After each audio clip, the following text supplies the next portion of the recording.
welcome to KoshienCast, the world's #1 source for two guys complaining about all the sports anime they claim to love. My name is Matt, and joining me today, as you already heard, is a special guest, Matt. Hey, what's going on, everyone? Alright, so this is week 8 of the fall anime season, covering November 20th to the 26th. We'll be going over every currently airing sports anime as we do every week. As you may have heard in the intro, we've got a couple changes to the format, slight changes. One, we're going to adjust the intro. Traditionally, we've proclaimed ourselves as the world's best and only sports anime fan podcast. While we are free to believe that in our own minds, we are not the only sports anime fan podcast. So, as we have discovered, we didn't really feel comfortable claiming that title. And it felt a little presumptuous. So we're not going to identify ourselves that way anymore. And so in the future, what we're going to do, at least for a while until we settle on something, is we're just going to come up with a different little moniker every week and try and surprise each other. Also, we're going to make a couple adjustments with how we do the episode summaries this week. We're going back to a system where we're going to alternate and just go back and forth with who's responsible for summarizing each episode. And additionally, we're going to try to cut the times of the summaries down a little bit, because the back and forth discussion is really, we feel, the more interesting part. So we'll just hit a few key beats on the episodes and then go into our discussion from there. We assume if you're really engaged with the content, you've already seen the episode anyway, so you don't need a deep summary. The last note I want to make before we dive in is that March Comes In Like a Lion did not air an episode this week. I couldn't really find anything on why. Overall, the series is supposed to air either 22 or 23 episodes. I got conflicting reports. So they can afford to miss a week this season without getting off schedule. But it's not clear whether that was planned or unplanned. I'm hoping it was planned, because I really don't want it, because as we've seen already this season with other shows that take breaks, they tend to go downhill from there if it's unplanned. Yeah, I would be kind of surprised if it was unplanned, because March has a lot of financial support. It's incredibly popular. It doesn't really feel thus far like it's operating on a shoestring or anything. Right. Anyway, so all those announcements being made, Matt, do you want to dive in with Yuri on Ice? Okay, so really what this episode was about was Yurio's reintroduction to the series. He's been kind of missing for a while, but he and Yuri are finally facing off face-to-face in the newest tournament. I believe this is the China Cup, correct? No, that was the one they just finished. This is Moscow. Oh, well. Oh, yeah, duh. Sorry, I knew that. So basically, they have a whole host of new competitors. We have Sung-gil, the Korean, who basically has a bit more of a mathematical approach. And then, of course, we have the new best character, JJ, or Jean-Jacque Leroy, the Canadian champ slash rock band guy. Singer? Yeah, there you go. That's the one. Okay, so, and essentially, then at the end of the episode, what we have is basically, we find out that Victor's dog had to be taken to the vet because he got into some, I think they mentioned some, like, rolls. I think he got into some food he shouldn't have, and he had to be taken to the vet, and they actually kind of left it on a dark note that the dog may not make it.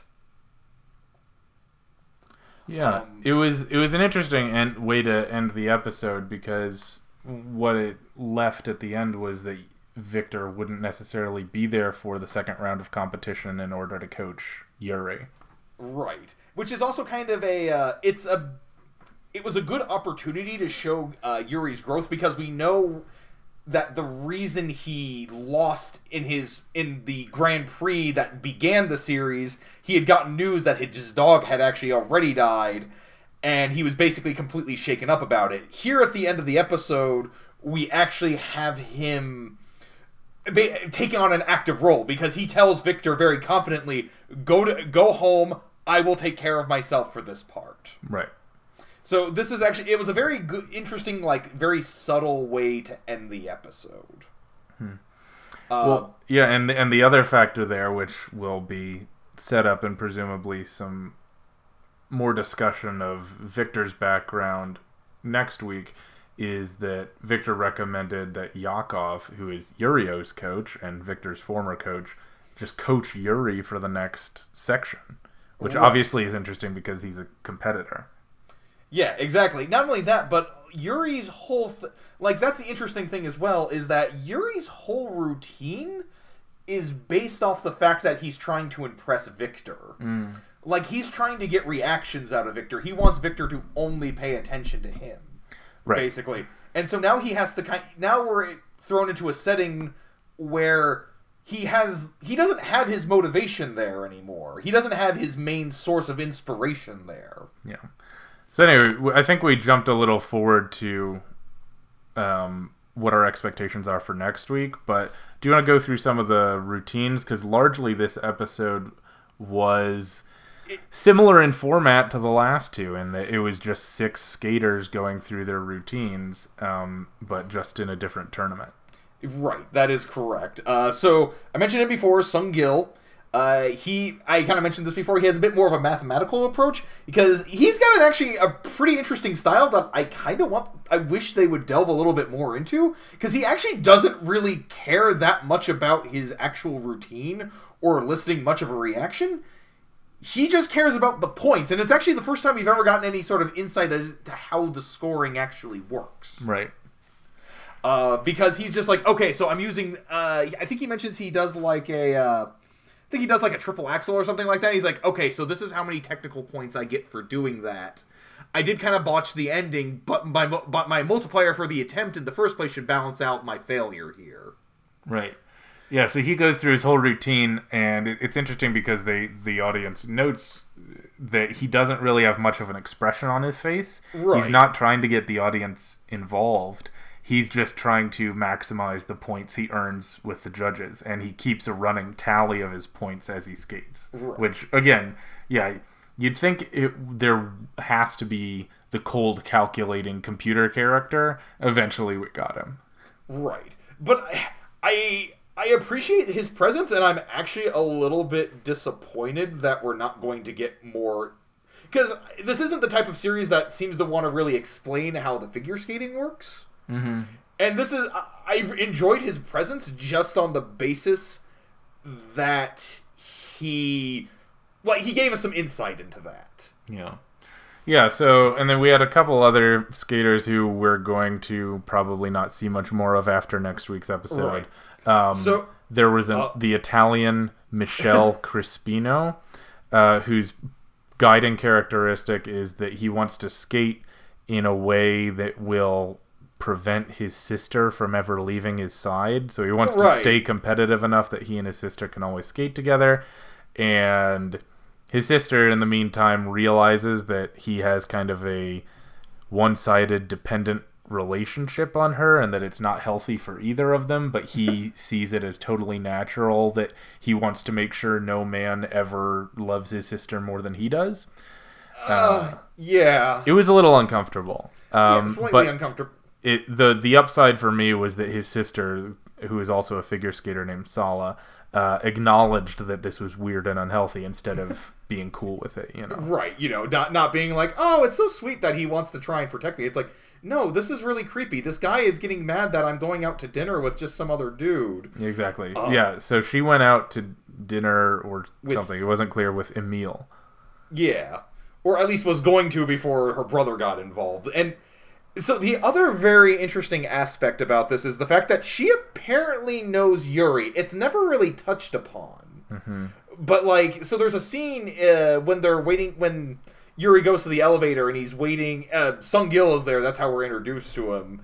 He's waiting for the elevator and it opens up and they're kind of in the middle of a scene already with Mikkel basically yelling at Emil, basically like, "You're taking out my sister, how dare you!" And then Sala's just like, "Oh, hey Yuri, what's up?" Yeah. So there's kind of this weird, there's this kind of very weird quick close up on Yuri's eyes, kind of his eyes kind of widening, like, holy crap, she's here. Yeah. My assumption was that number one, my assumption is that we'll see next episode what their background is. I can't imagine that we're done seeing things from her perspective. Right. But my other assumption is that they just trained together in America. That seems to be where most of his outside connections come from, outside of his Right. hometown. So my theory on her character is, and bear with me for a minute here, it's kind of a Okay. weird one. A Okay. lot Good of this. preface. A lot of this series has been about. It's been a lot of commentary on sports anime. Uh-huh. About how. We've kind of gone into this before in previous episodes, where it's basically like this is a female gaze into sports anime. Mm-hmm. And one of the tropes of a lot of sports anime, especially recently, is that there's like in order to kind of alleviate a lot of the tensions between a lot of the guy characters, there's always this insistence in throwing on in like a single or maybe like one or two girl characters Mm-hmm. who are there basically to kind of assure the reader, oh no, these characters aren't gay. See, look, there's an interest in this character. Like, Right. see, look, they're actually interested in this character. So I'm wondering if Yuri on Ice is going to try and go in that direction somehow, or make some sort of commentary on that with Sala. Like as if there was some prior relationship between her and Yuri, but the fact is that Yuri's, moved on or Yeah. discovered himself or something to that effect. Yes, that's kind of because it seems weird because if they wanted to just bring back a female character that he got to know, why they would just bring back in Pitchett's sister somehow. I Sure. feel like Yeah. because they've already kind of established her as already being kind of that type of character. Yeah. Hmm. So it seems interesting to me that they would bring in yet another female character who seems to have some sort of background history on Yuri. Yeah. Well, yeah, and that was when we were initially talking about the episode. I think you said, and for me too, my both our initial assumptions was that when she appeared, that was Pitchett's sister because, well, it's a girl and she knows Yuri. We assumed there can only be one. So I thought that was good to see overall. The last new character I wanted to bring up was, like you mentioned in the summary, Jean-Jacque Leroy. Um, who is a Canadian skater. And the interesting thing, well, there's a couple interesting things about him. One is that he performs his own music. Right. So the music he skates to is by the band that he's the lead singer for. It actually was pretty fun. Like it was a pretty cool song. And also I think the biggest thing in terms of his role as a character is that he is explicitly very masculine Right. in a way that a number of other characters aren't, or at least as much as you can be, but he's making an effort to have his figure skating defined by his athleticism. Right. It's less about finesse, it's more about doing the biggest, strongest, boldest, craziest moves because he's wild and he goes to the limit. You know, um, so as a character, he's a lot more upfront. He's much less sensitive. He just gets in people's face. He's not mean. He's just very forthright. Um, and I don't know. I thought he was really fun. I thought his skating routine was more interesting than many. I Right. thought the music was good. Uh, Overall, I liked him a lot just as a character. I thought he was fun, kind of a manic, half insane person, but who's still operating as one of the guys to beat. Right. Well, it's interesting you brought up how his routines seems a lot more like interesting than a lot of the others. Yeah. Because I kind of made note of that myself in my notes here. One of the things that really struck me is that they used different camera angle, like they used a lot of different camera work for his routine. Oh, Because a really? lot of the times it's just the camera has just sort of been following the characters as they perform, Right. and they kind of the characters they kind of go in and out of frame naturally as they would, or not really in and out of frame, but the camera just kind of moves along with them, and then they kind of move in and out of the foreground as they will, Okay. basically. One of the really interesting things about JJ is that there are a lot of close-ups like during like the middle of his routine, because generally they would just use close-ups during other performances to just kind of show like key moments. This time though, we actually get a lot more close-up of him, like just sort of like during his axles. The camera's like really close up on JJ, and you can kind of watch him just spin in and out of frame, and it really does a great job of capturing that intensity, because you're never really quite sure where he's going to come from next. Mm. And I thought that was a really interesting and like a unique way of showing how he's different without just again going into the step-by-step beat of what he's doing differently. Cool. Yeah, that's interesting. So I think the last thing we need to discuss with this episode is what's the status of Victor and Yuri's relationship. I mean, it's actually not like shockingly, it was not really addressed. In fact, I thought it was extremely odd that nobody was going to like, because the beginning of the episode starts with like Victor doing an interview with like a Russian like news station, and basically they're just kind of asking him about, it's like, oh, when are you going to come back? When are you going to come back? Like, are you going to do anything else? And so is nobody just going to acknowledge the fact of, I mean, even if we're working under the assumption that he didn't kiss Yuri like on the lips, are we just nobody just going to acknowledge the fact that he just very aggressively cuddled Yuri on the rink? Yeah, I mean, you'd think it would be a story. Right, you'd think so, but no, everybody's just like, oh, are you going to come back, Victor? Yeah, I don't know. I guess we could talk about that briefly. I wonder whether that's the show. Like, you don't want to say it. So somehow this is still, even though it's very explicit that these two characters are attracted to each other or whatever. Right. That the show universe doesn't want to acknowledge their relationship. Right. Just to stay on the safe side of that gray area. I don't know. That's a very interesting point, because so the general attitude towards homosexuality in Japan is basically you don't talk about it. Mm-hmm. It's not necessarily considered wrong, but you do not discuss it with other people. Mm-hmm. So I guess looking at it from that angle, that's a very, I guess, way that's culturally unique to Japan. Is that basically they're kind of much how like in Japan how nobody's going to talk about like, oh, those two are totally going out. The show is not going to just outright have characters talking about them. Yeah. About these two characters and their clearly more than friends relationship. Sure. The only other moment that I thought was relevant to this was right at the beginning of Yuri's routine, which we didn't really even address. Yuri skated also in this episode. Right. I think we kind of Well, he got first until JJ unseated him. Right.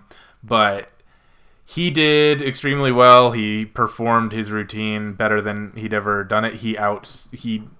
On the short routine in China, he got his best score ever for a short routine. He improved on that score in Moscow. He managed to piss off Yurio.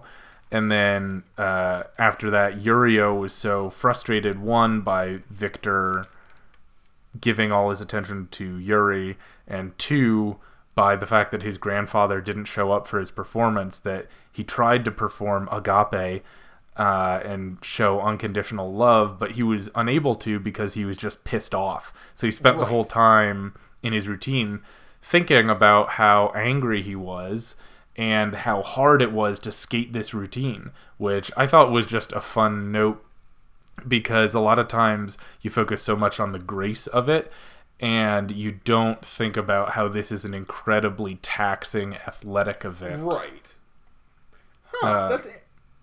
That's interesting. So I enjoyed that. The one thing I wanted to say was with Yuri and Victor at the beginning of Yuri's routine, he sort of he grabs Victor by the tie and pulls his face down beside his own face and says, don't you see the performance has already begun. And he's getting a little bit more aggressive with his assertions. Right, exactly. I think it's that for me was him trying to get into character of seducing Victor, such as it was. But yeah, so overall, I thought it was a fun episode. Even though I asked last week that please don't let this be another six skaters do skating episode, and it was exactly that. They make it work. They made it work because they had some diverse styles and some interesting characters, and honestly, JJ can make up for anything. At this point, I'm a complete JJ fanboy. Yuri is in the backseat for me. I am looking forward to seeing him appear in every episode for the rest of the series. Which is funny because, like I said before this show started, my fear was that the Canadian, who I didn't even know what his name was, but the Canadian would be underrepresented. Right. So luckily my prediction bore out that he'd be my favorite. Anyway, so are you comfortable moving on to Haikyu? Yeah, let's do it. All right. So Haikyu episode 8. Again, they're in the 5th set. The big issue with this set is that it, although in the past they played each set to 25 points, the 5th set only goes to 15 points. So each point really matters.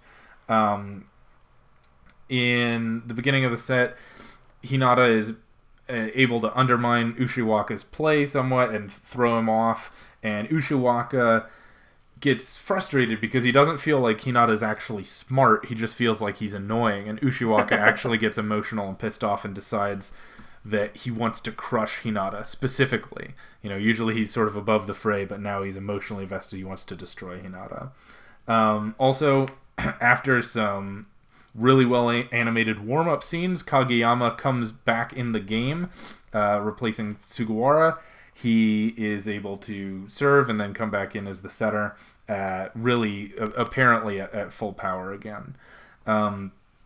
Also interesting in this episode, you have a flashback to the coach of Shiratorizawa back when he was in high school. And there's an interesting parallel here where he was too short to start on his high school volleyball team, and instead of learning any special techniques or anything to take advantage of his height, he was pretty much blocked. His coach said, like, you can play when you're taller, and so he wasn't able to play. So he dreamed of creating his own team that relied simply on unbeatable strength instead of and not having to worry about his height anymore. And then by the end of the episode, the two teams have worked themselves to a deuce, and ultimately Shiratorizawa is able to take the lead. Coach Ukai yells at them, "Don't you dare look down. Volleyball is a sport where you always look up." And in that moment, Suki runs back onto the court, and it looks like he's going to get subbed back in to try and hold on where, if Krasno loses one more point, they lose the game. Okay, so there's something that you brought up there that I really just want to make an immediate note of. This has been kind of the elephant in the room regarding Haikyu that we've made note of in our notes, but we've never discussed on the show, which was in the production of Haikyu, Ukai's voice actor passed away. Yeah. And so from what I understand, they recorded everything up to episode 8. And so volleyball is a sport where you're always looking up, were actually his final, like that voice actor's final words in the series. Yeah, those were the last words he recorded as a voice actor. Yeah. And it's like, man, what an uplifting message. Yeah, what a way. I don't know.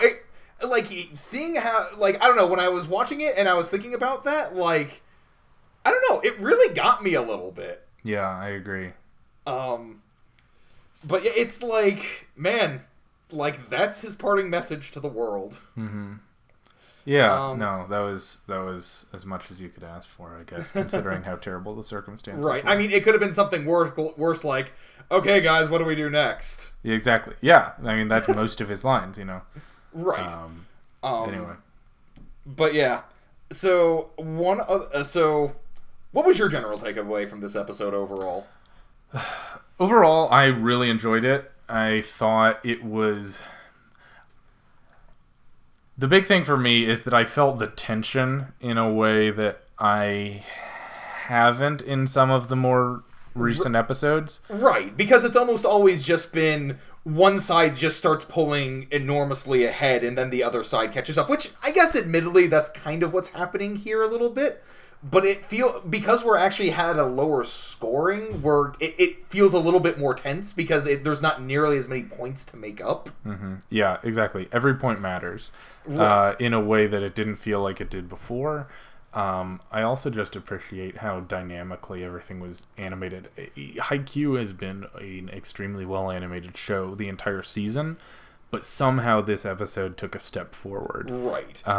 Where key little moments that you wouldn't think to give the animation budget they did get animated extremely well. For example, I referenced that Kageyama is standing on the sidelines before he goes in, and he's just jumping up and down, and they pay extremely close attention to that moment, animating his jumps, his hair flopping up and down really, really attentively. The same thing happens at the end of the episode when Suki runs back on the court. It's gorgeous, but it's just him jogging. You know?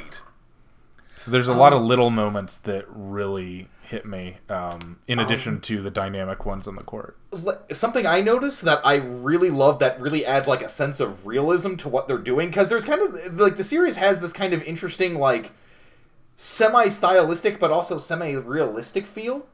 Where, for example, when they do like a synchronized block, when you watch them do that, you can notice that one of the people, like one of the players, is always slightly off when they begin their ducking down. Yeah, I noticed that too. I don't know, that it somehow impressed me so much that because they're paying attention to how people actually move. Because while they're synchronized in their jump, the ducking down part they don't need to be as synchronized with. Right. Like people are not going to be as naturally in sync during these moments. Mm-hmm. Yeah, they pay attention to which parts actually need to be regimented and which ones don't, so they still all move as individuals. Yeah, exactly, and that's a good way to put it. There's a lot of individuality in this series. And again, the animation serves that. Yeah. There was another very small detail I really enjoyed that I think it can get really easily overlooked. I almost didn't. I didn't notice it until my second watch. So in the stands when Karasuno begins their big cheer when their side basically does, like the people in their audience. Yes. One of the people who's there is the vice principal. Okay.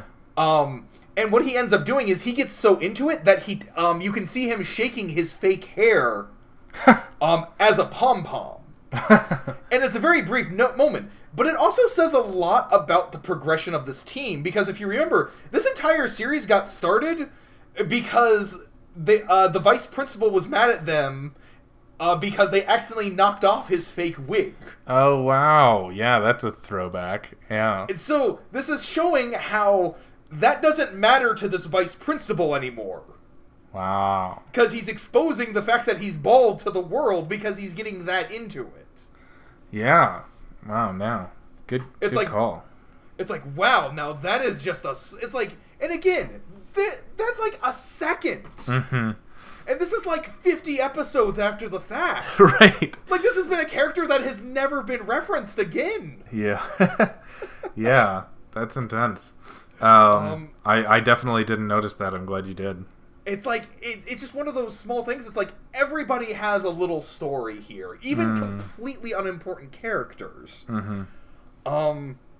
And since we're on the subject of the tier, do you want to, like, there's a scene during this that's really, like, I'm trying to, it works so well, and I can't figure out why. Because there's this whole thing, so Karasuno basically starts cheering, and then the Shiratorizawa side, basically drowns them out by singing basically their school anthem. Uh-huh. And what happens is, like, their song goes into the game, and this game is being played over, like, the song is basically playing over it. Right, they're singing while the team is playing. Right, and it's a very powerful moment for me, and I cannot figure out why. Yeah, I was hoping you were gonna bring that up actually because I had the same reaction. Because the way it starts is the fan sections on either side are doing their own cheers back and forth and trying to drown each other out, and it's getting everybody motivated. Eventually, the Shiratorizawa side just stops and sings their school song. I Right. think what throws I think it just throws off the tone because Karasuno, they're just trying to scream. Right. They're angry and they're excited and they're just trying to scream loud enough to motivate their team, right? The Right. difference is that Shiratorizawa, at first they're playing Karasuno's game, right? So they're just screaming back. They're trying to scream louder. Then they pause and they sing their school song. What that says to me is that they don't need, in their own minds anyway, they don't need to play Karasuno's game because they're elite, because they have an identity. The reason they're singing their school song, they have an identity of victory, right? So Interesting. they just, instead of getting worked up, they relax and they sing from a place of confidence because they are expressing, this is our identity, we are the winners, and they are declaring it, and they're declaring it as a statement. And Karasuno, the fan section, they try to yell through it, but really they can't Right. overcome that confidence, and it really, so what you see on the court then, so the Karasuno side kind of uh, withers a bit, the fan section, Right. and then you see the Karasuno players just get pissed off, right? So they Right. just get angry because the other side is declaring over and over, we're the winners, this is who we are. And the players sort of get frustrated and say, like, well, we don't care if anyone's cheering for us or not, you guys aren't the winners. You don't get to just declare yourselves the winners. That's what I took from it. Okay, that's a really interesting. I like that better than what I was thinking, honestly. Okay. Because you're right. Because there's like a unity to it almost. Like this is an entire school that's united in Yeah, this one totally. cause. Well, I'm building off of what you were saying. This actually wasn't what I was thinking. Okay. Um, so this isn't so. Whereas Karasuno has been this very scrappy, like unorganized team. Like a lot of these people out in the stands are basically like new fans to Karasuno. Yeah, they just Whereas got dragged Shiratorizawa there. has this long upheld tradition Hmm. of like victory and like they're a renowned volleyball school. Yeah, totally. And I guess you're right. That is kind of like a reminder of that. I almost took it this. I had a completely different direction what I was trying to make of it, which was I almost saw it almost as feeling like a graduation Oh, yeah. because I believe Yeah, they'd sing their school song at graduation. yeah, Sure. they sing their school and like because we're reaching the end of the game and they're basically like singing like this is our graduation. This is our moment, not yours. Hmm. That's interesting. Yeah. I can see where that would be an illusion they were going for. Um, Is it again? I don't know. I think the magic of it works in that it's not really clear why it affects you. Because Right. the great thing, what we've said about Haikyu and what sets it apart from a lot of its peers, is that Haikyu refuses to go into your head too much, especially this season, and say have some character's internal monologue where they're like, "Oh, this is why this matters. This is why they're doing." They have a Right. little more trust in their audience. That was somewhat less true last season when the advisor had to explain over and over exactly how they were fitting together like a clock. But Right. I have chosen to move on emotionally from that. Well, you're right because this feels like. I remember I was reading a post online. I don't remember where I read it, but it's like this feels almost like like the cold opening to the very first episode feels like it's an introduction to a movie. Like this isn't like a TV series. This is this is basically a 5 hour movie that we're watching here, Hmm.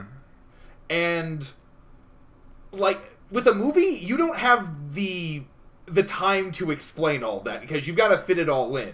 Mm-hmm. Like you got to fit in all your character development. You can't have characters constantly explaining what you can do. That's a benefit you get in TV. Hmm. So, kind of looking at it from that perspective, that's kind of what this feels like the movie version of Haikyu, but like as an actual TV series. Yeah.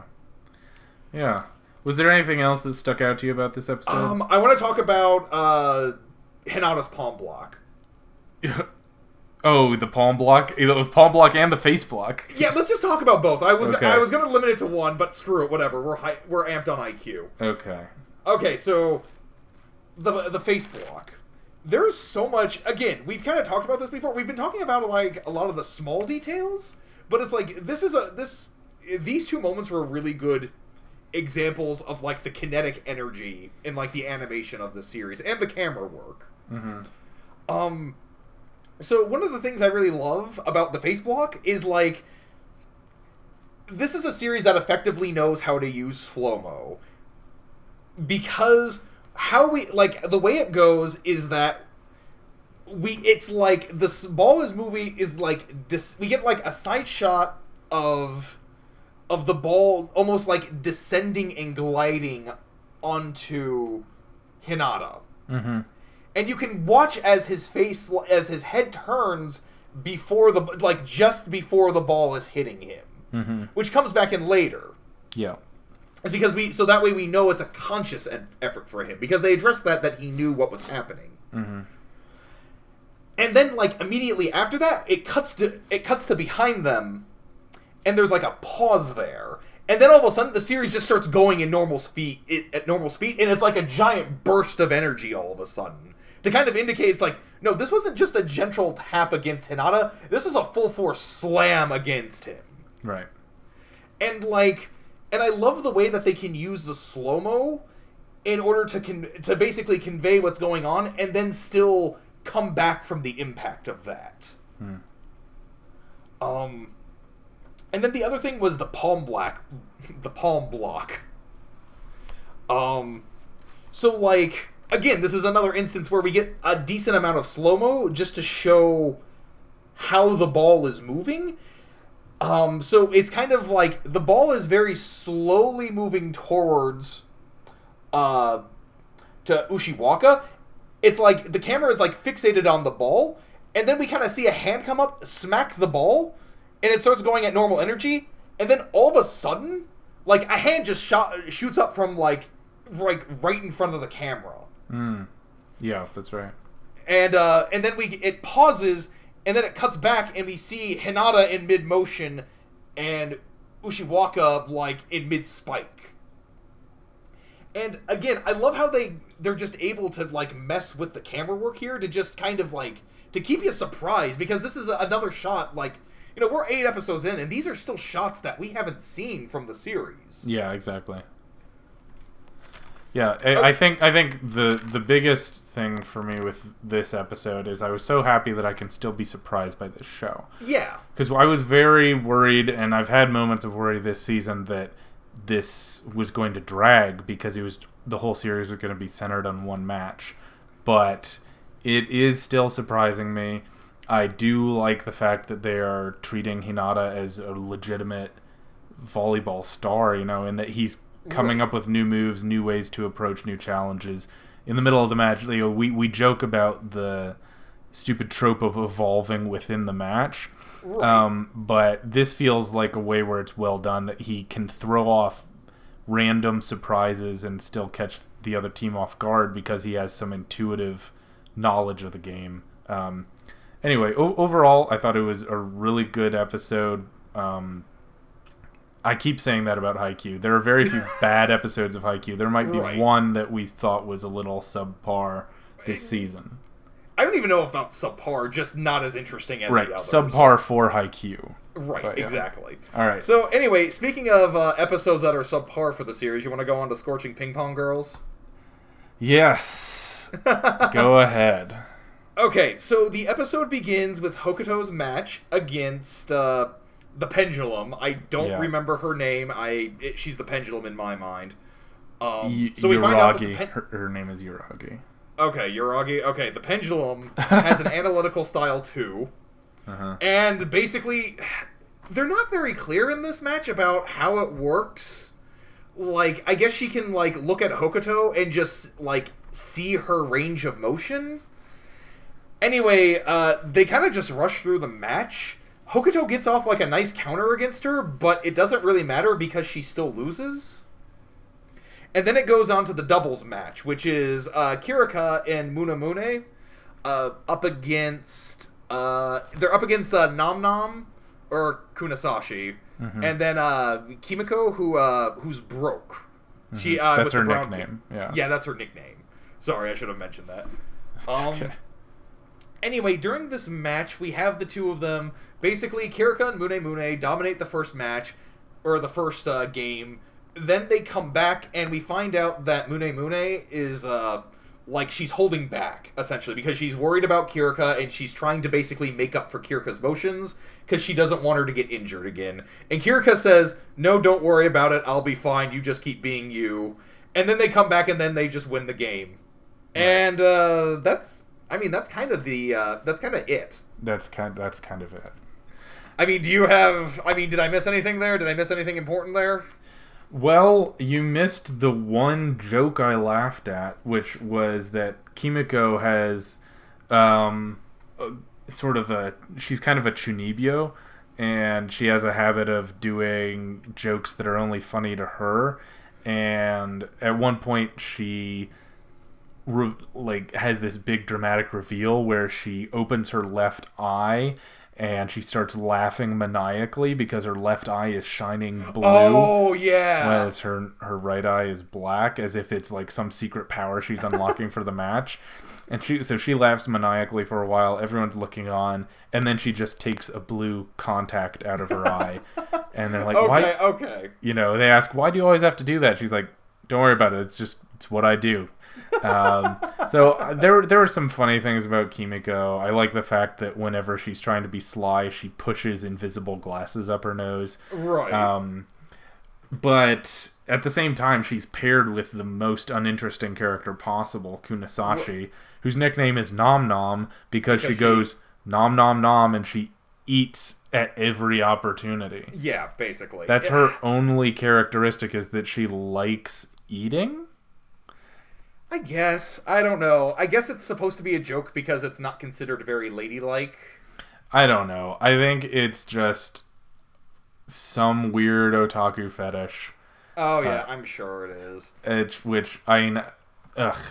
The one thing that I say, so we actually watched this episode together, just put each other on speaker, and I think both of us, while we were watching it, were so frustrated that there was so little ping pong in an episode in which the only thing that happens is they play ping pong. Right. Like, this was a really I think this episode was actually more discouraging for us than episode 4, which was kind of the first real, big fan servicey episode. Yeah. Just because on the basis, no, this is where the series is good. This is ping pong. This is where you guys are supposed to be interesting and fun. Yeah, exactly.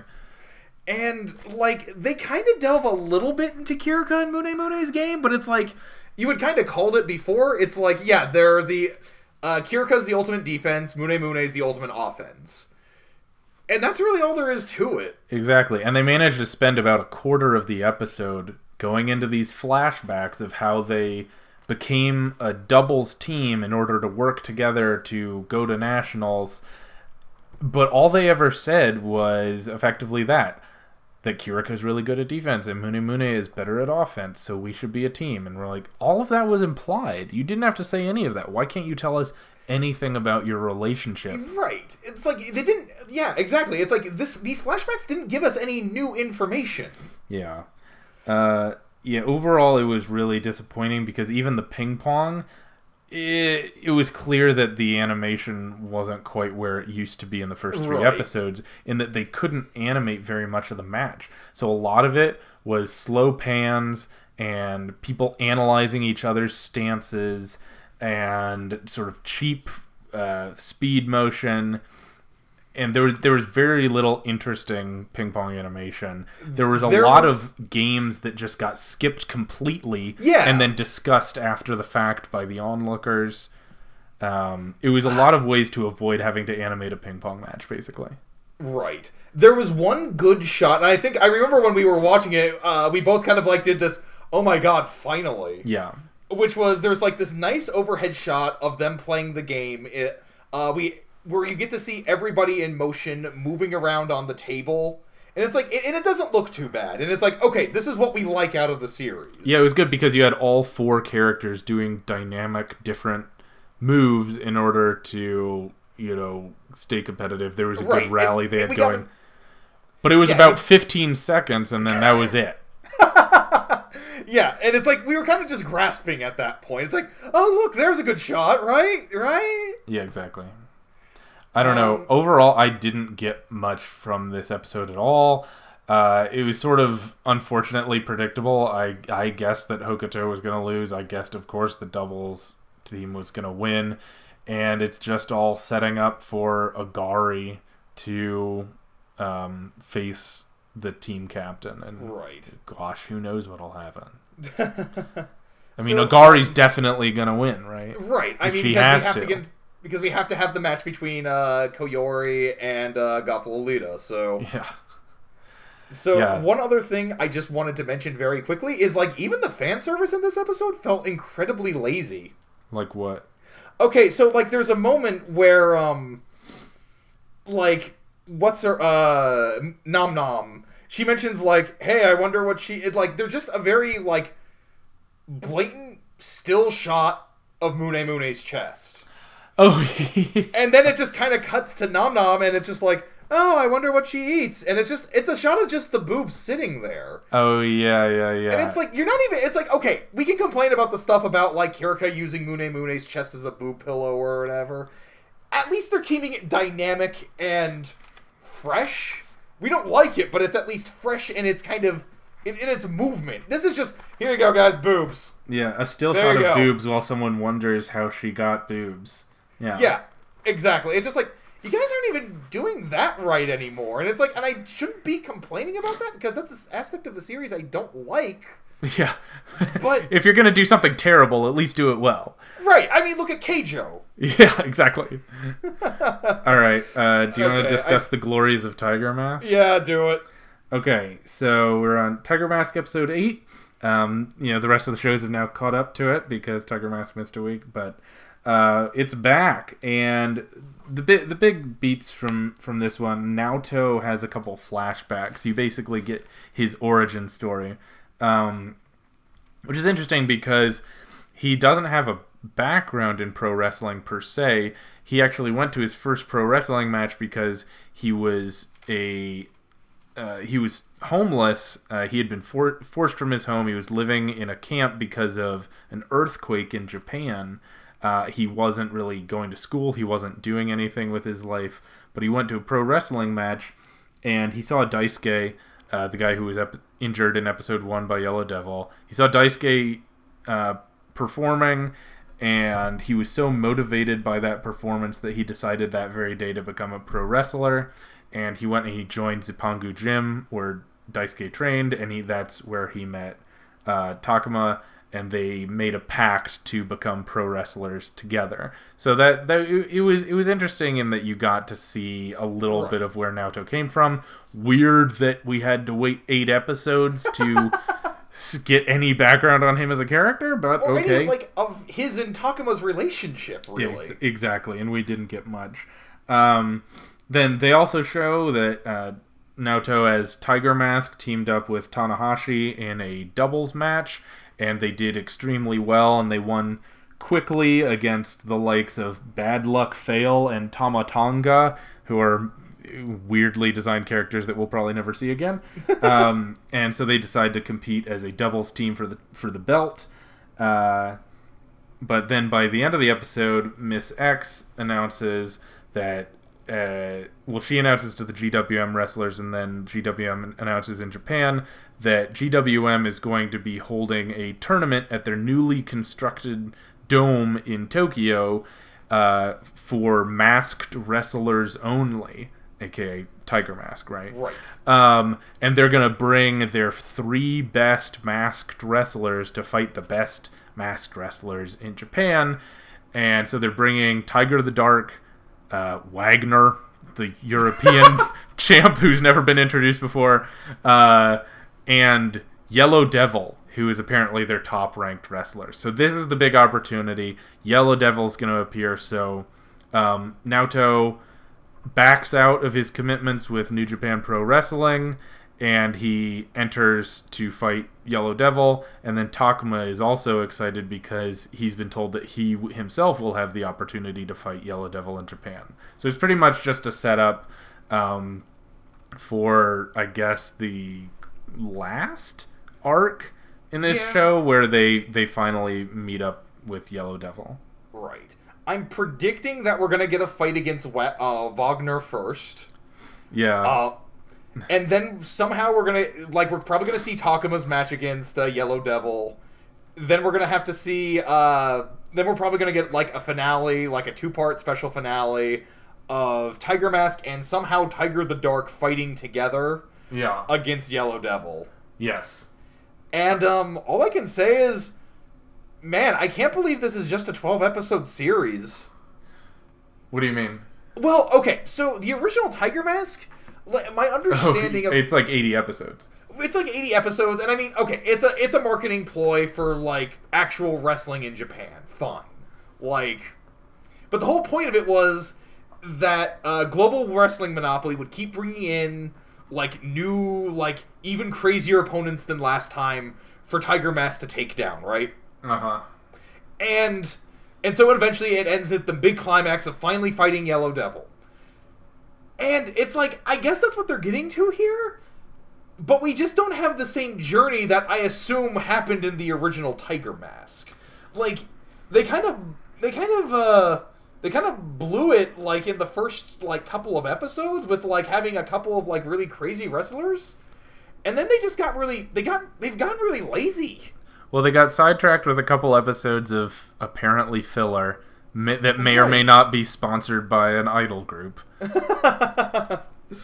Right, but like, you know, that sort of thing is forgivable when you've got like a long-running series, right? Because it's like, okay, you need filler because you got to keep putting out episodes to keep people interested, coming back week to week until you finally get to your big arc. Exactly, but when it's 12 episodes, like, it's why like, there's no waste excuse 2? For that. Yeah, I know. There's no excuse when it's 12 episodes, and it's like, we've barely gotten any sort of like real like interesting or like at least fun and kinetic matches. Well, yeah, and the recent stuff is forgivable if there was some development for Tiger Mask, but there really wasn't much of anything. In this episode, Naoto as Tiger Mask, when he had to pull out of the New Japan Pro Wrestling event, he said, "Thank you. You have all taught me the depth of Japanese wrestling." And it's like, okay, what does that mean, and how, and what are you talking about? Like, okay, so real quick, I'm going to try and contextualize that line, because I don't know if we've talked about this on the show or not, but we've talked about it just a little bit. How we found out because the New Japan Pro Wrestling is an actual gym in Japan who is actually co-sponsoring the show. So basically, this has to be the moment where Tiger Mask has to proclaim the glories of New Japan Pro Wrestling. Oh. So, like, this isn't really so much... I mean, they're trying to do it within the context of the show. Really, it's just kind of an ad for NJPW. Oh. Huh. So, man, how much of this show is an basically ad? paying lip service to them. That's crazy. Okay. And not only that, but it also has to show that NJPW, I keep wanting to say WP, but whatever. It has to show that they're completely understanding of Tiger Mask's glorious quest and desire for, like, his needed revenge. It's like, no, they're gonna let him go because they're actually the good guys. They're disappointed, but they're gonna let him. Yeah, which is funny because they have no understanding of why he would do it. They're like, oh, do you think he's doing it for the money? They're like, no, he would never do it for the money. I'm sure he has a good reason. Right, exactly. And it's funny because after he had decided to do that, I thought for a second, like, oh, they're actually going to do something interesting with the conflict here, because now Tiger Mask has to kind of give up on his, the loyalty he feels for these people versus, the chance to finally get back at, Yellow Devil after all these years. No, never mind. It's good. They're good. Right, and my assumption was, because the whole issue is that the finals for New Japan Pro Wrestling are scheduled for the same day as the finals for Global Wrestling Monopoly, because Global Wrestling Monopoly is trying to put New Japan Pro Wrestling out of business by having a promotion war and dividing the fandom, basically. Um, and so my guess as I was watching the episode was that, the events are at different times, so Tiger Mask is gonna try to do both. So he's gonna go wrestle and he's gonna win the belt in New Japan Pro Wrestling, and then he's gonna like get in a motorcycle and sprint over to the other event, and then he's gonna beat Yellow Devil even though he's tired. You know, that was 100% my assumption. Right. But no, he just says, "Okay, I quit." Like, why did you have to do the least interesting thing possible with no internal conflict? Right. Yeah. Exactly. And it's like, I think the best way to describe the show is just lazy. Yeah, I mean, it's fine. It's less bad than some things. That's what I'll say for it so far. Yeah, I guess. I don't know. My opinion of the series has been slowly going downhill. Well, yeah, ever since Red Death Mask. Right, and I don't. We don't need to bring up Red Death Mask every single time we talk about. I know, but I just pine for the good old days of the good a few old days weeks ago. 1 month ago. Yeah, exactly. All right, so if we don't want to dwell on that, do you want to move on to All Out? Okay, so this episode actually has a pretty interesting premise. So we discover that Kanagawa High, their rugby team, actually has an advisor who apparently dislikes them.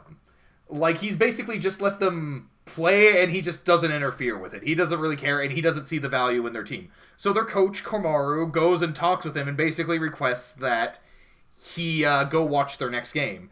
And he's lined up a practice match with Sagami High. Who's actually they got the runner up in the prefectural. Yes. Yes, and basically their whole thing, and so the game starts with them, and their whole thing is that they seem very nice and respectful, but they actually have a very dirty method of play. And so they actually they try and goad people on their team, is specifically Iwashimizu and Ibumi. No, Orahano. Yep. And they basically touch upon very sore moments in their past. So Iwashimizu, they kind of goad about how he injured Miyuki all those years ago, and we find out that Oharano actually had a younger brother that he ended up not basically discouraged from continuing on with his own rugby career. Right. And they basically are able to goad them into making mistakes. Mm-hmm. And the ending of the episode basically implies that the instructor who came down to watch the match basically is like, yeah, this is pointless. I don't know what you wanted me to do. Like, I don't know what you wanted me to glean from this. They're just playing ball. Mm-hmm. Yeah, it was it was an interesting episode in that the conflict was there was a lot of conflict with the other team. There was also a lot of conflict between players on Keijo. One thing we mentioned when we watched this one together too, was that there's a lot less team unity. Excuse me, I said Keijo. I meant Kanagawa. We're having some trouble with names on All Out. Kanagawa / Jinko, the main school. So there's a lot of problems on their team. Despite having gone through the training camp from hell, they don't really operate as a team entirely. They're still a group of individuals trying to figure out how to be together. I liked the fact that the training camp didn't automatically make them perfect teammates. It didn't make them all work together. It didn't make them like each other. You see this particularly with Oharano in this episode, where he gets so pissed off by the goading and by sort of getting the focus of the other team's attacks that he ends up exploding at his other teammates and blaming them for his issues with kicking, and ultimately gets pulled from the game by the coach and he throws a fit. Which isn't something you'd see in a lot of sports shows. Right, because generally you might see them get, like, you see them get angry, but they eventually find solace. Like, no, wait, I have to pull it together for the team. Mm-hmm. This actually feels more of how you would expect an actual teenager to react. He's lashing out at others. Because he doesn't know how to take blame for himself. Mm-hmm. And he's not realizing how toxic his presence is actually, like, at that moment. Mm-hmm. To the extent where he's just like, he's not even like, no, it's all their guys' fault. It's like, why won't you guys doing it? It's like, and he's not acknowledging his own issues right now. Yeah, exactly. Yeah, I mean, it's like you said, the sports series that focus on high school teams tend to downplay the extent to which these characters are 16 years old. Right. Because you want to see the best possible version of a 16-year-old. But this Right. felt much more realistic, where they throw fits and they yell at each other and they don't like each other, but they're all there. Right. And I liked that a lot. It's kind of interesting because, like, so in a lot of westerns, like, a lot of Western stories about sports, basically, there is generally this implication that, you know, you have to learn the magic of teamwork, essentially. And I know it's corny and stuff like Mm-hmm. that. But it's interesting because in Japan, the notion of teamwork is already kind of assumed. So it's interesting to see in All Out how we're starting to see, like, no, this is actually we're actually going to start watching these people develop, like, together as a team. Well, right, and you wonder to what extent does Japanese media treat teamwork as assumed, Right. even though that's not how it actually is. You know, like, is there just a social pressure to create an image of teamwork being essential and fundamental to high school teams because that's what people want to see, even though if you actually talk to a real Japanese teenager, that would not be the case, and they'd be probably more similar to an American teenager than we assume. That's sort of our stereotype, and to some extent the stereotype that Japanese media presents is that they are just better teammates than Westerners are. Right. But All Out is saying, like, no, that's not reality. It doesn't just happen. You have to work at it. Right. And I kind of appreciate it for that. Mm-hmm. Like, I've been pretty cool on this, even as you've been warming up to it. I've still been kind of cool on it, but this episode actually has been turning me around. Are you Like, sure even, it's not just because Scorching Ping Pong Girls has finally disappointed you beyond the point of redemption that you need to like something other than the top three? No, because I don't think it's disappointed me to the point of redemption just yet. Okay, well that's If generous. Koyori's game sucks, then it will. But this is about All Out, not that. So, Okay. but one other thing I wanted to bring up as well is about, I like the team advisor. Well, I mean, I don't like him, but I like his character. Uh-huh. Just on the basis of he basically tries to excuse his lack of input for this team as basically being, no, you know, it's like, what did I do wrong? I'm just letting them play and do as they want, like, whatever, I don't care. Like, I'm just, you know, they learn how to do that themselves, you know, teaching them to be independent. And, you know, Komaru basically is like, you know, there is something to be said for independence, but you're not doing that. What you do is you show them where their goal is and then tell them to go. You don't just Ignore them. let them be as is. Yeah. And I thought that was because so a lot of series, again, they have this sort of, there's always this team advisor who doesn't quite understand the sport or know what the sport is, but you know, they're driven by their students' passion to try and learn more about it. We see that, you know, in Haikyu with their advisor, and we see it in Chihaya Furu with their old lady coach. Yeah. And so this was kind of an interesting twist on that type of character because yeah, he doesn't know the game and he doesn't really care and he doesn't see the value in it. But whatever, they approached him and he needed to be an advisor to a club. So yeah, sure, whatever. They can do what they want. He doesn't care. Yeah, he just approves any request they make and otherwise ignores them. Right.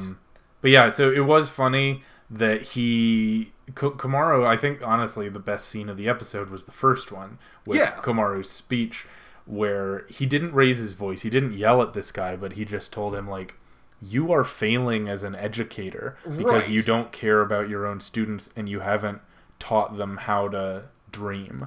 And And I thought that was a pretty powerful message to start off with. right, it's like this is a series that's getting very real. Mm-hmm. Like in its interactions, like again, because a lot of other sports series try and romanticize the relationships between all these characters. Mm. But All Out is actually trying to be like, yeah, the coach and the advisor, they're not going to get along either because they have two very fundamentally different views Mm-hmm. Yeah, on I how the mean, team. and the advisor basically just doesn't see a value in sports. He just sees Right, it as a ball game that children play, and it's not right. real life. So yeah, it's getting good. It's getting good. It'll be interesting to see how they overcome, or if they overcome Sagami's play style, which is basically they do borderline fouls but don't get caught. They verbally Right. antagonize the other team in order to get them off their game, which Coach Kamaro says is legal and effective but dirty. Yeah. So it'll be interesting to see whether or not justice prevails. Okay, well, with that happy note, Yeah, you want to move on to Days? sure. All right, so Days episode 9, the only series still one episode ahead.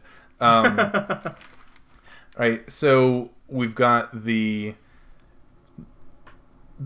this is the meat of the match against Keijo. And so you saw the first play in the last episode, and then this dives into the middle section. So early on, Tsukamoto gets fouled because he's playing so well that he's intercepting balls and he's making steals and he's surprising the other team with how far ahead he is and how effective he is. So him getting fouled forces a free kick, and Seiseki decides to put two blockers in front of the ball on the free kick so that they can't see exactly where it's going to get kicked initially.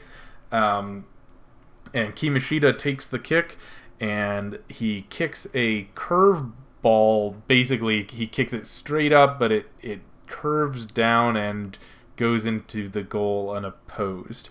And everyone freaks out because it was a 1 in 100 shot and they just made it. And then the rest of the episode, no one else is able to score, although there's a lot of very dramatic close calls. Sakamoto realizes that it is easiest to steal the ball from his opponents after they steal the ball from you, because they have a moment of complacency where they're so excited about having stolen the ball that they don't protect themselves, and so he steals, which, okay, interesting note, but whatever.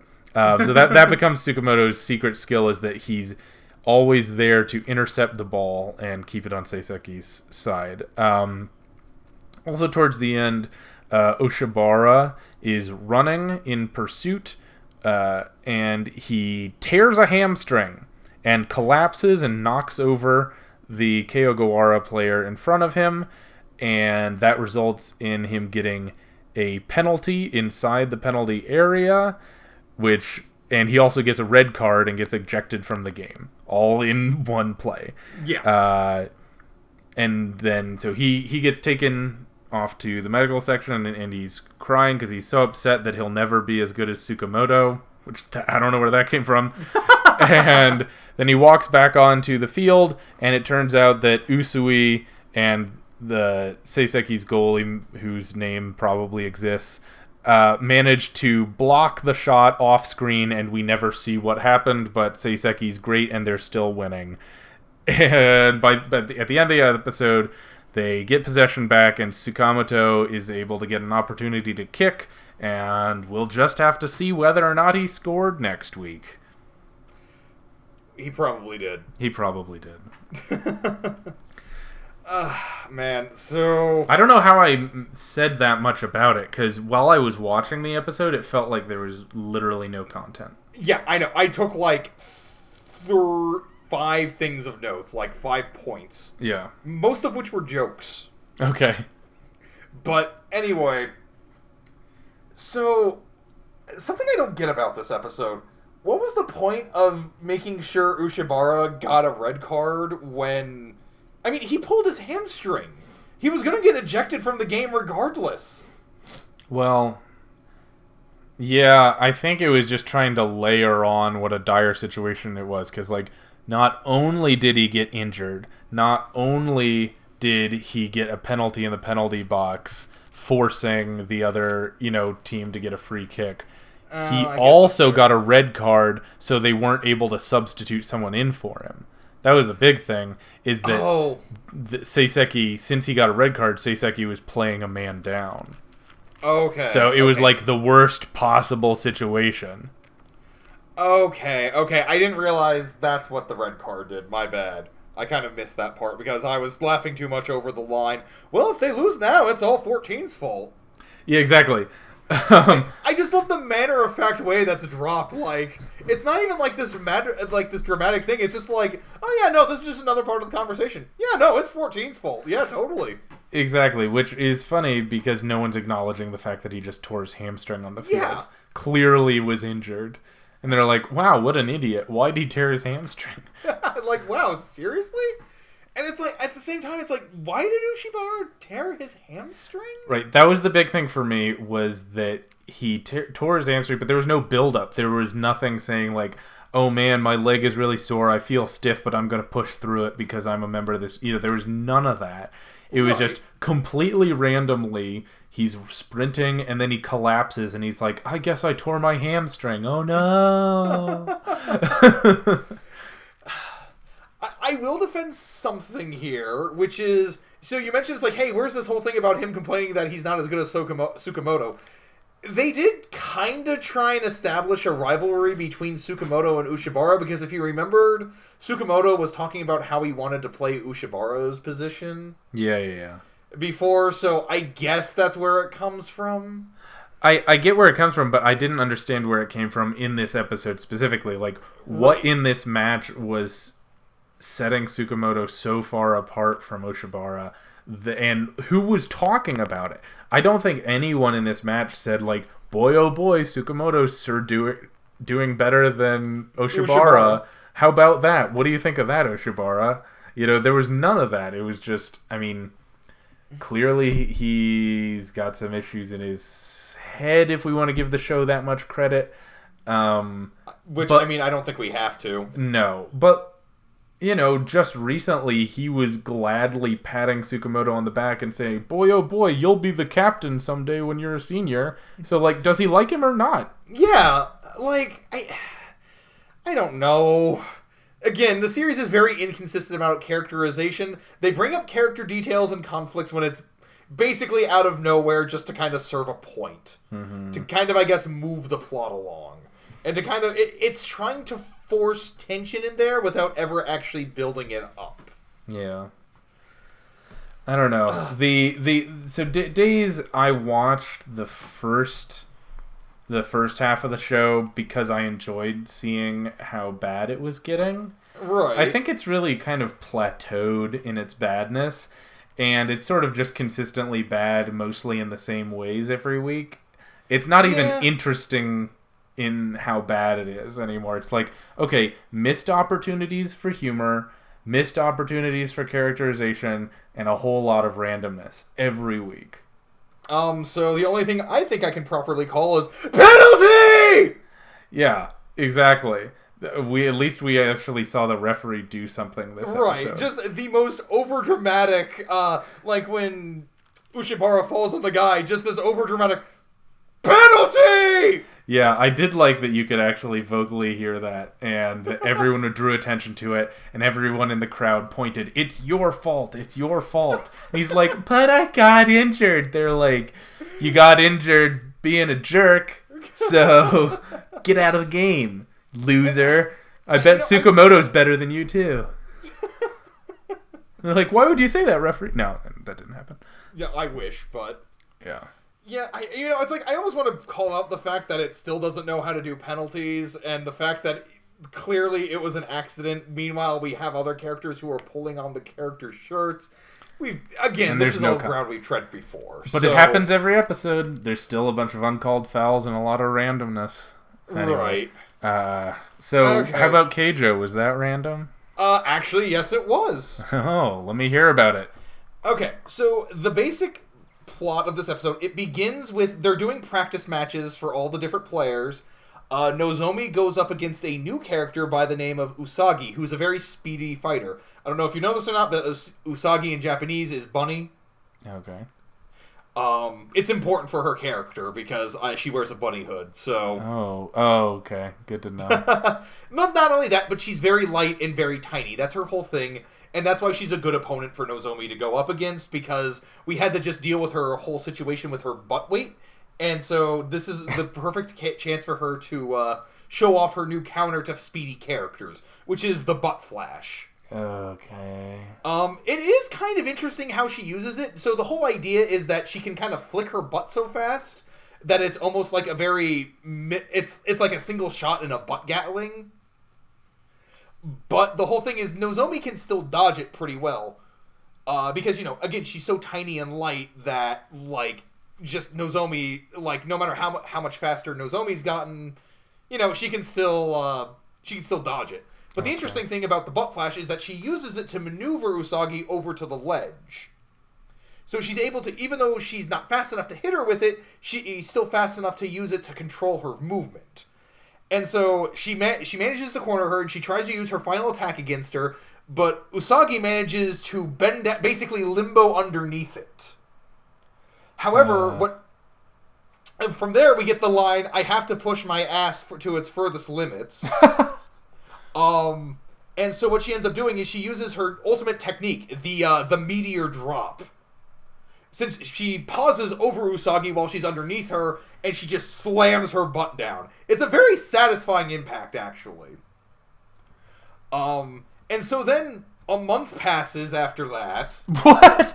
Okay, so there is a little bit there about how Usagi is in love with Kujisaki, who's the number one elite. Yeah, and they have this whole meeting at the dinner about the East-West game.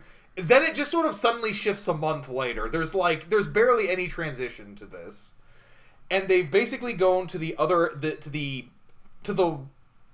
West Academy, I want to say, and they are basically, apparently, the main school, Satochi, has never won the East-West War, and basically one of the instructors there is talking with the news. They're smack talking specifically the instructors at Satochi Academy. Nozomi jumps in. She says, "Hey, you don't say that about our instructors." And then a mystery girl basically comes up and says, "You don't have the right to talk about that, to defend them, considering the fact you guys always lose." Her name is Maya. She's able to basically put her butt up against Nozomi and blow her away without any form of wind-up. And so we discover that the East-West War is basically fought in 3 separate 4-on-4 matches. And basically, Miyata is the only one who's on a team different from the rest of her friends, or the rest of the girls from her dorm. She's on a team with Kujisaki and her previous opponent, Rinrin. And then they start up their match against the first team. And that's pretty much where the episode ends. I have to say that I do not regret not watching this show. I am glad that I put my commitment to my fiance above my commitment to sports anime. Because I don't feel like I'm missing much. It's not great. So my biggest complaint with this is that, okay, so we're doing 4-on-4s now, alright? Fine. Okay. So we're doing a team battle. Alright. We have never really had team battles established up to this point. Oh, okay. That's actually my biggest complaint about the episode. Because, so, I have to imagine that this is going to have a different dynamic to a 1-on-1 match, which is really all we've seen up to this point. And, if they wanted to have, to establish 4-on-4 matches, they needed to do this, before. Yeah, anytime before. Anytime. We needed to have a match to explain the importance of the 4-on-4 match, kind of explain how it has a different dynamic to a 1-on-1, stuff like that. But no, this is the big game that has been hyped up for the series, it's a completely different format for what we're used to. Hmm. And I mean, the whole reason why they're doing it is because they've established all these important characters, and they don't want different characters to be sitting out on the sidelines. It's a good way to include a lot of the secondary characters that have been introduced, so that they are still useful, but we don't have to draw too much attention away from the main matches of the main 4 girls. Hmm. And I believe that's what they're trying to. That's why they're doing the 4-on-4. And again, I don't have a problem with that. It's an interesting way to do it. But I don't think now is the time, the big game to establish how it's played. Well, yeah, because from what I can tell as an outside observer, it would be frustrating because there's no clarity for who's a strong team. Because you know who are strong individuals, but there's no development of like power rankings for teams. Right. If we can kind of go back to Scorching Ping Pong Girls, we know, for example, that Mune, she's decent in a one-on-one match, but her real strength comes in doubles because she has somebody to make up for her terrible defense. Yeah. But so at least that was explained. What was that? And so at least that was explained. Oh, yeah, basically. But, in this, it's just like, okay, now we're suddenly doing team matches? I guess the other reason we're doing this is that it was explained before that the character Alba is supposed to be a good leader.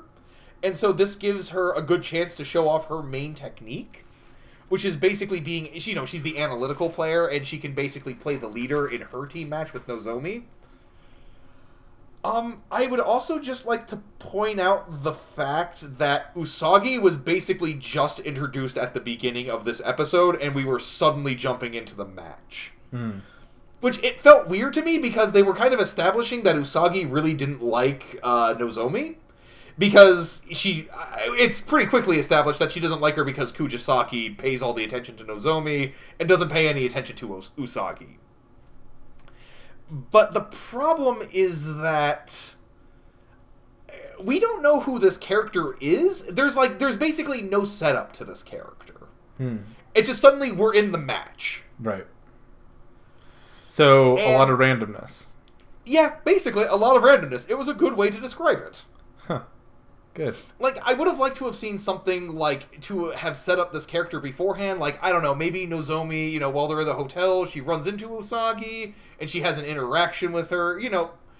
This is all very basic traditional sports series stuff. Yeah. Where we kind of meet the character before we fight them. Yeah. So I'm interested. A lot of the appeal initially with Keijo, and I guess continuing, is just the uniqueness of how brazen it is with its fan service, like literally just throwing it in your face. Right. Has the show managed to maintain any shock value, or is it kind of getting repetitive? Uh, I'm kind of numb to it, I guess I would say. There is one time when I got really taken aback, and it was last episode, where all of a sudden, I feel like almost out of nowhere, Kujisaki just started groping Nozomi, just blatantly. Right. But it's like, it really has to do stuff like that now to really, like, get any sort of reaction out of me. Right. For the Because content. flying butts, at a certain point, you've seen enough where it's not weird anymore. It's basically just not like, okay, this isn't arousing, this isn't, like, shocking, this is just kind of there. Yeah. I mean, it always seemed odd on the surface, but Right. who knows? So, I don't know. Maybe it will pick up.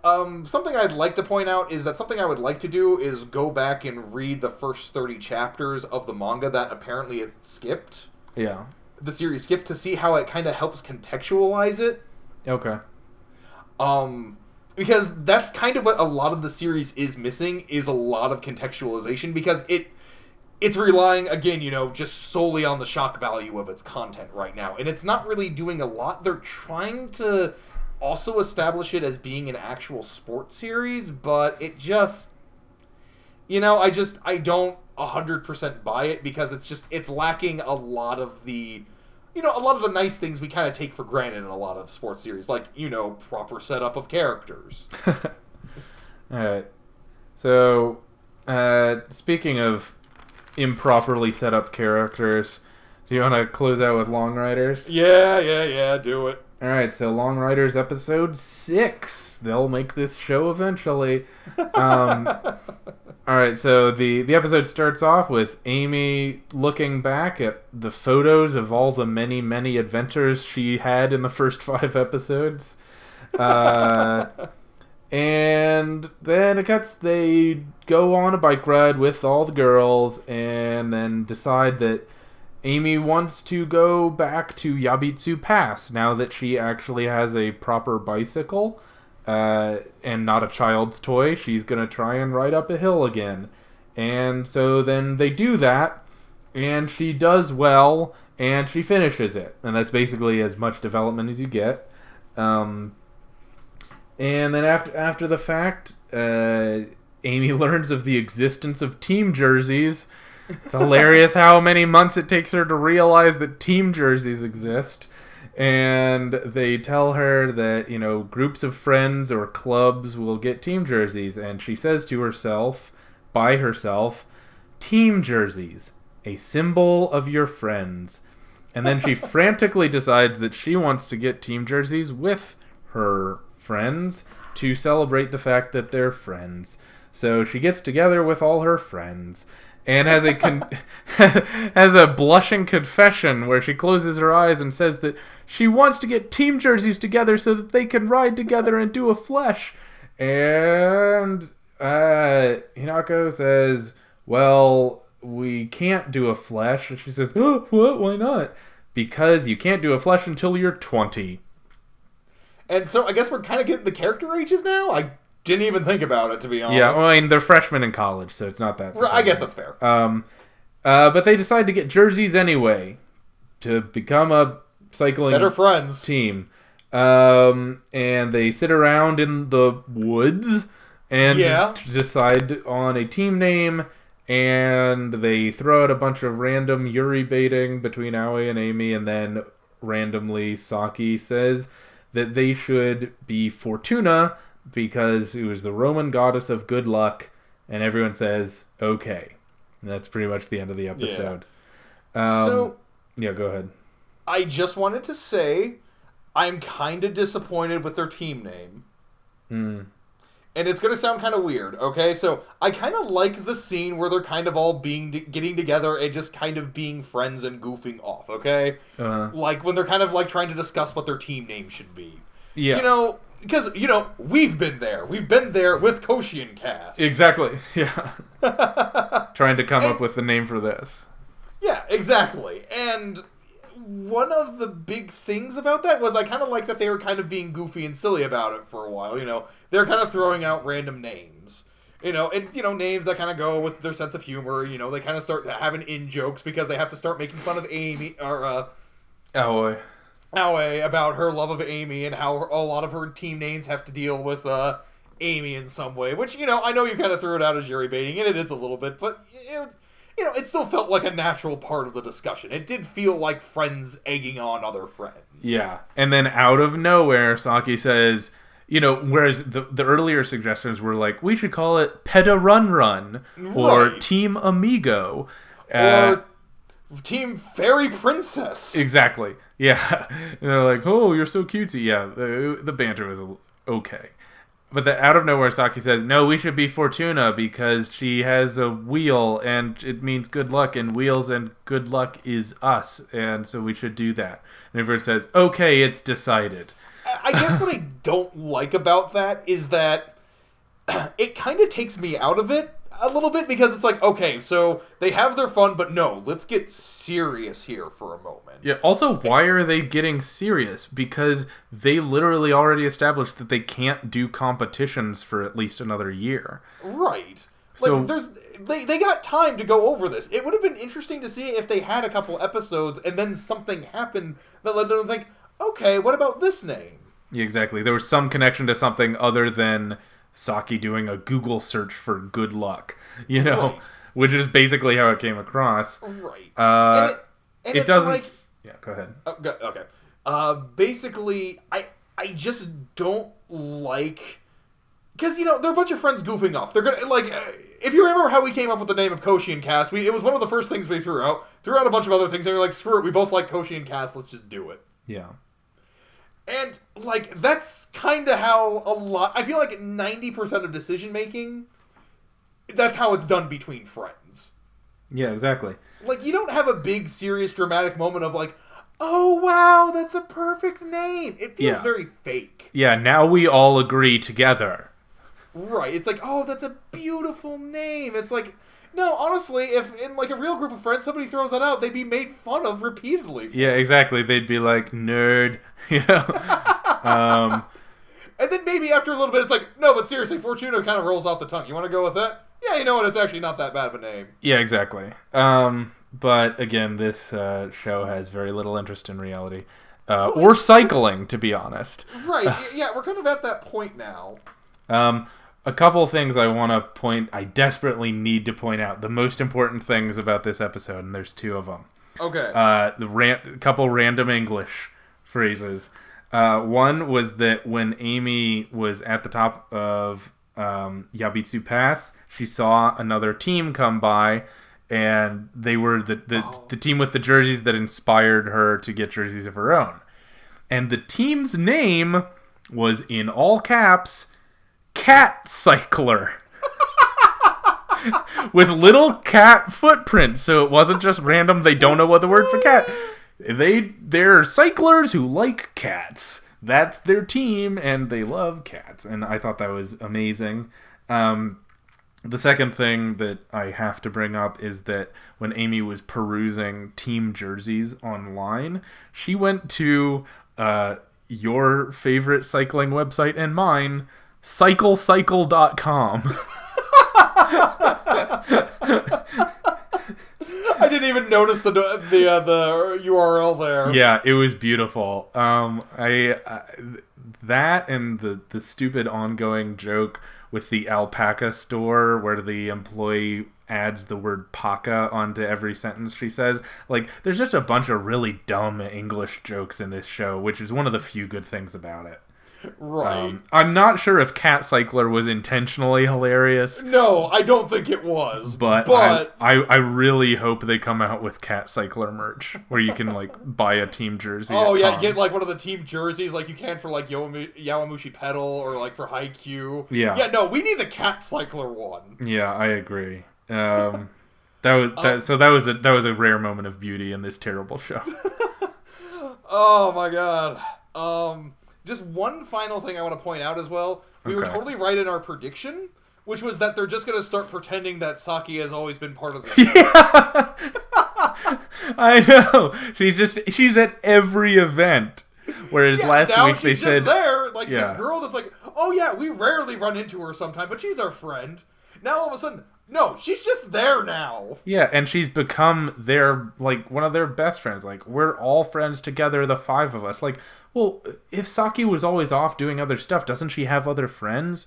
No, she just has these people now who she's gonna get team jerseys with to express how good of friends they are this week. Gosh, this show sucks. Oh my god. It's kind of taken over days for me as the fun one to talk about, though. Yeah, because it's bad in interesting ways, like we were saying. But yeah, so it'll be interesting. I want to see if it can devolve further. Right. Yeah, at the end of this episode, Amy said, "No one's ever depended on me for anything before, but now they depend on her to come up with a team jersey design." So, I don't know. We've only got a few weeks left with this show. I'm not sure they're ever going to do a race. No, I don't think so. Unless they really got to rush it then. Yeah. Because we're going to have like a quick time skip then. Because like they're like 19, right? Like Amy and Aoi are 19, I think. So they have to wait another year. Yeah. I don't know. We'll see. Either way, it'll be disappointing. Oh, I'm sure. All right. Well, this was a fun episode, Matt. I'm glad we could take the time, as always. This is a highlight of my week. And I hope a one with yours, too. Oh, yeah. All right. So if you would be so kind, could you hit the credits for me? Do I have to? You do! Our logo design is by James Ratcliffe. The theme music is Fly High by Burnout Syndromes, covered and performed by Luke Bartka. You can follow KoshienCast on Facebook, YouTube, and Twitter, and our email is KoshienCast@gmail.com.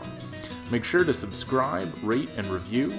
We'll be back next week with the best and worst from the world of sports anime, and until then, keep training.